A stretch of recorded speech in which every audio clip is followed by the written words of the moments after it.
Kembali saya memasuki ruang saudara-saudaraku, dan tentunya hari ini akan menguras sebuah ruang bahagia untuk sekedar melihat YouTube yang saya buat tentang penguatan sumber daya manusia kampus dalam kampus social responsibility. Sengaja fokus yang saya ambil tentang pengabdian kepada masyarakat.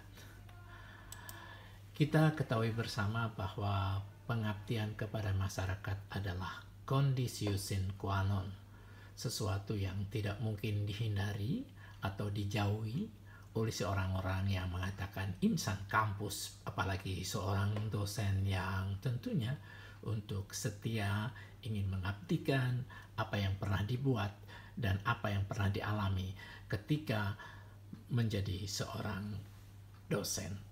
Sekali lagi, pengabdian kepada masyarakat itu adalah conditio sine qua non.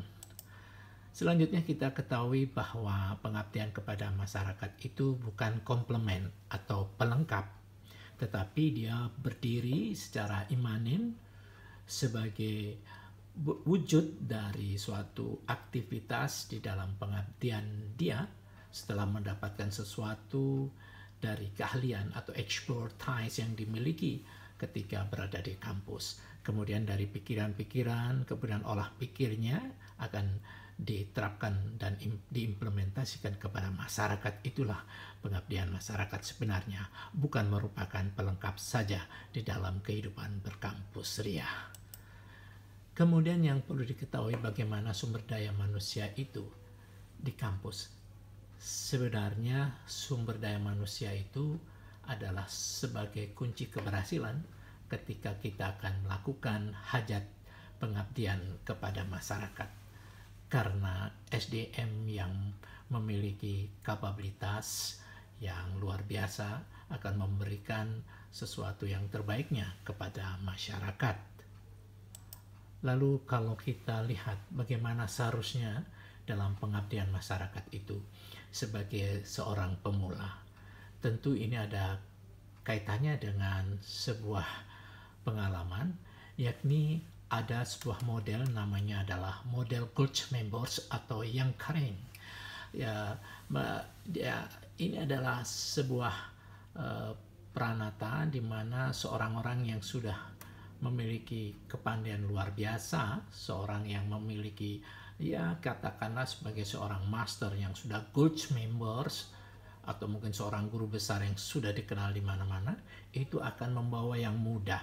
Ada carriot yang muda itu dibawa untuk bisa menjadi bagian dari mereka yang sangat luar biasa. Artinya gold member adalah seorang orang yang luar biasa yang akan menggandeng, istilahnya adalah lokomotif yang akan menggandeng para dosen-dosen muda untuk melakukan pengabdian masyarakat. Dan yang perlu diketahui, ini ibarat tandem dalam parachute. Jadi seorang profesor atau mungkin seorang dosen senior itu sebagai seorang yang akan membawa tandem, yakni seorang dosen muda yang belum memiliki pengalaman. Dengan demikian akan terjadi share of values, share of skill, share of technology, dan tentunya ada share of knowledge di dalamnya.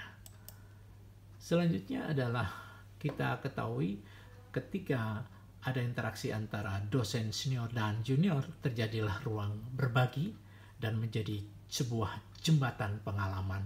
Karena dengan pengalaman yang dimiliki seorang orang yang sangat luar biasa akan memberikan setidak-tidaknya imbas kepada generasi yang muda atau dosen muda.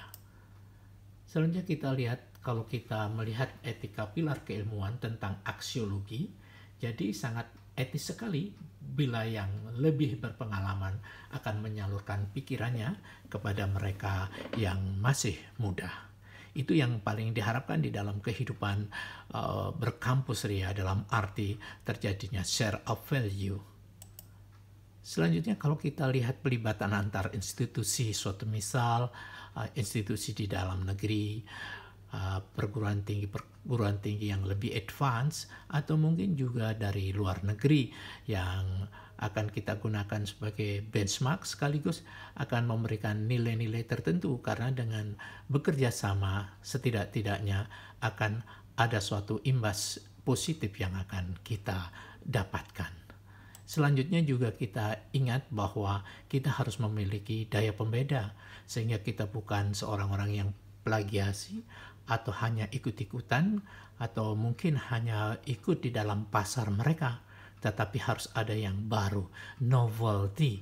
Dan kita tentunya ada different from the others, artinya kita harus keluar dari suatu pola-pola, kendati pun kita bekerja sama atau mengimbas dari yang lain. Dan ingat, anti-mainstream itu diperlukan agar kita bisa menunjukkan kemandirian dan kita memang seorang inovator yang canggih. Dan tentunya the final solution adalah terjadi perubahan, change, dan tanggalkan old ways atau jalan-jalan lama atau pikiran lama, paradigma yang sudah usang. Kita menuju suatu perubahan, change. Itulah final solutionnya. Itu yang bisa saya sampaikan. Terima kasih perhatiannya. Mudah-mudahan ini berguna untuk kita semua. Salam Cendol Dawet.